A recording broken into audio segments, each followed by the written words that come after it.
Siwaqta didar ettim Tövür yarım yolun qarab ağlayan Kosal mekrubanım deyip yadan xatımı Qaytala oqab ağlayan Kosal mekrubanım deyip yadan xatımı Qaytala oqab ağlayan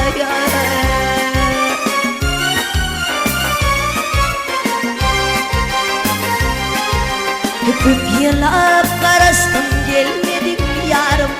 Min bunu çekilerken yüdüm qarayın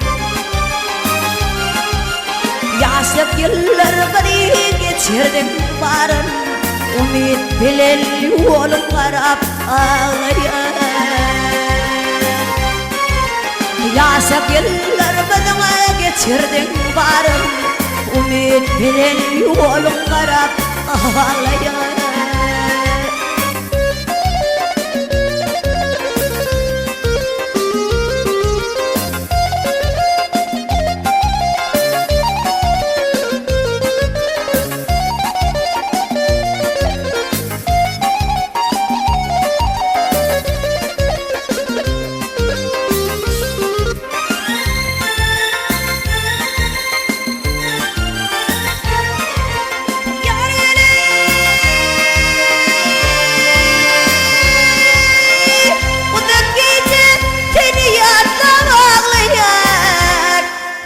Yanarım gibi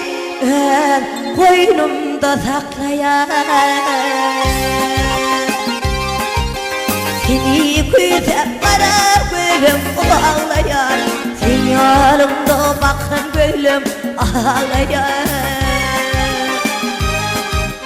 Seni güzel kara gülüm ağlayan Sen yanımda bakın gülüm ağlayan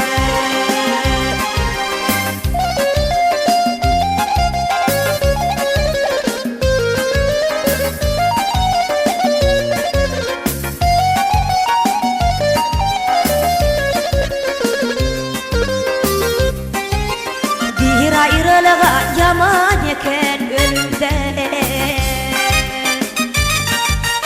Bir ayrılık yaman eken ölümden Tövür yarım alaydılar kolumda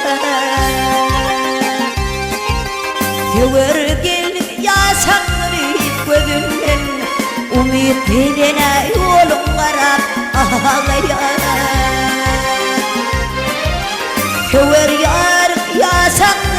gözümden Umid bilen yolum qarab ağlayan Sen yolumda bakan gülüm ağlayan